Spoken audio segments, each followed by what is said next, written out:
Vikings finished the regular season 10-0 after disposing of Graceland in the season finale, and they entertained Friends University as the second round of the NAIA FCS football playoffs at Mediacom Stadium. Reflecting back on the season, Joe, a couple of highlights. You had 3 shutouts in the year. The one over Clark scored 89 points. You shut out Missouri Valley College. St. Ambrose was blanking over in the Quad Cities, and maybe the highlight of the season might have been that win in week 2 at Benedictine. Yeah, lot to digest there, Geoff. But yeah, certainly a very rewarding regular season. And again, that's really all it is at this point, is a great regular season, and still something to be very proud of. Some of these players should be proud of, and yeah, it's certainly a lot of highlights in there. You know, after that first game, we didn't really know who we were. You know, playing a program. That was a brand new program, and probably didn't play our best football game, pretty sloppy game, and then to go over to Benedictine, who had just beat Morningside on the road, and go over there and really win somewhat handily, you know, to some extent. And, you know, so I think that kind of just got us going and got us, you know, playing with a little bit more confidence throughout the course of the year. And you mentioned a couple of the shutouts.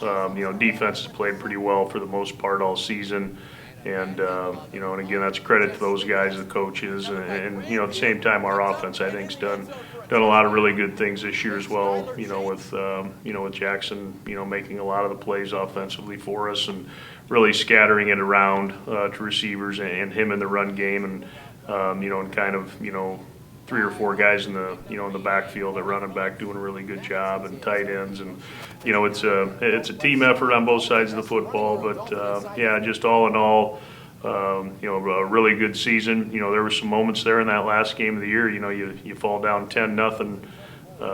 You know, in that first quarter, kind of second guessing myself with the wind, or how I handled that. But you know, hindsight's always 20/20 in coaching. You always kind of have that rubber leg out, so to speak. But you know, it was probably good for us, you know, going into you know, the playoffs, having a game like that under your belt, because I do believe Graceland was a very quality team. I know they were short-handed a little bit, but you know, they still had a lot of other good players, and for us to face some adversity there, and just to kind of see how our sideline would react, how our coaches would react, I didn't sense a lot of panic. Through, you know, there's, you know, human nature is always, there's a little bit, but you know, nobody was really losing their minds, for lack of a better way to put it. So our guys just kept playing, and you know, and I knew if we did that, we'd eventually, you know, kind of start, you know, pushing forward, and that's what we did, and you know, kind of capped that regular season off on a real positive, and gave us some momentum, gave us a week off by winning that game,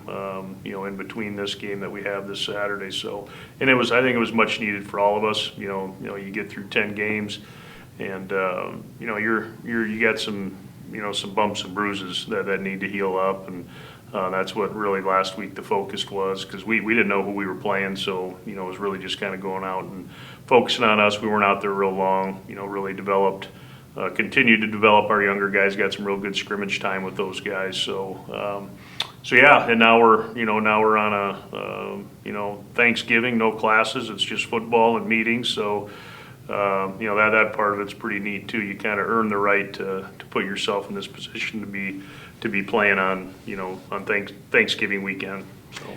Before we get to Friends, just a quick look at the postseason awards the Viking players and coaches received by the conference. 22 total accolades by the conference, and then of course yourself, Coach of the Year.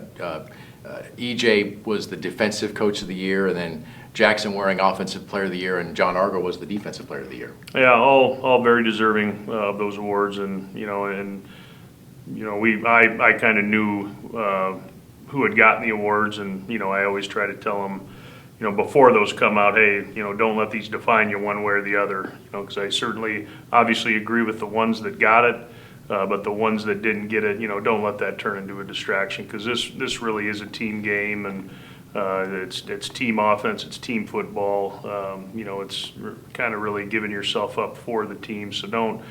Like I've told them, you know, at least you would think, you know, all those guys that may have gotten the teams ahead of them, they would trade places with our guys in a second to be playing this weekend, and you know, that's kind of what I try to emphasize with them. And you're not going to look back and really care about, what all conference team you made, and you want to say you played in the postseason, gave yourself a chance to play for a national title. And that's not to take anything away from the guys that did earn the awards. In my eyes, 22 guys should have been first team all conference for us. So, that's kind of my message to them. And, and you mentioned, the outstanding play of Jackson. It was unanimous, around the coaches when we did our Zoom call that he was the best football player, in our conference, and usually the quarterback is that guy because he touches the football every play, impacts the game in so many different ways, and of course he does for us too. And John Argo, just a guy I'm real proud of, a guy that's really finally, knock on wood, has stayed healthy. He's usually had something that's kind of, held him back the past couple years. Finally got through a whole season real healthy. He was in great shape when he came in, so I think that played a role in how well he played this year. And quite honestly, and again, not to take anything away from John, but I think we had, maybe 3-4 other guys very deserving of that award as well. So just real proud of them, and proud of how everybody's handled it. I haven't noticed anything with our guys. So, but it is nice to be recognized. And of course, you mentioned EJ. I just think he's really grown. In his time here as a defensive coordinator. You got to remember I coached him back in 2010 or 2009 and 2010 when he's I call him a kid. I guess I wasn't that much older than him at the time, but I still look at those guys that way. So I think it's the second time maybe he's won this award, and very deserving. He's like I said, he's just really grown in his time as the defensive coordinator, and I really noticed a huge amount of growth from last year to this year. Because I give those guys a lot of constructive criticism. Probably a couple times a year I meet with them individually, and it's their decision on where they want to go with it, and I can just tell EJ went in a real positive, direction. And again, I'm not saying it's me, but you got to try and be honest with guys, and that's why when you surround yourself with guys that are loyal and care about Grandview, I think you can get those results because I think they'll listen and they know, I have their best interests. At least that's how I, when I visit with them about those things, those are, you got to tell the truth sometimes, and whether you want to hear it or not. And again, it's not like he's got all kinds of bad things wrong with him, but again, just very happy for him, and just a record-setting year statistically, and just real proud of his leadership and the way those guys play for him over there.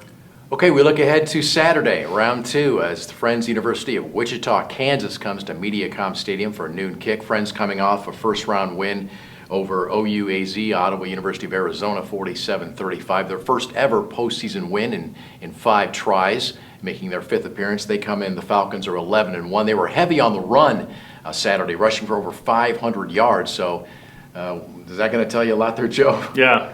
And Geoff, you're familiar with our matchups with William Penn in the past.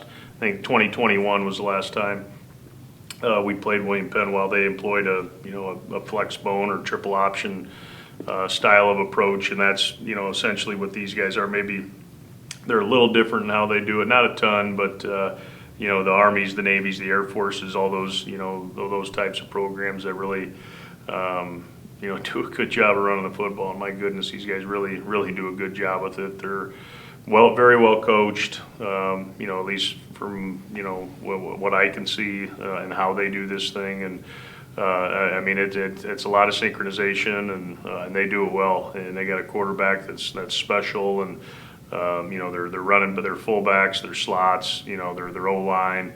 They are just a very efficient offense. Matter of fact, I think I saw that they broke the NAI national record of all time for rushing yards this year. So certainly a challenge, for our defense. And it was kind of our message to them, when we had our meetings earlier this week, and said, hey, something's got to give here, and now it's a different style. It's not your typical offense that's just really good at running the football. I mean, this is what they do, and they believe in it, and their kids believe in it. You can tell that by watching them, and they're going to have answers, because you can't do a bunch of different things against this style of offense, or else you're going to find yourself that scoreboard is going to start lighting up. So you just got to play fundamentally sound. You got to play discipline. It's really no different than how we normally play against, quote unquote, a conventional offense. So, but you've got to be locked in, because the second you're not, all of a sudden, a fullback's running by you, nobody's tackling him.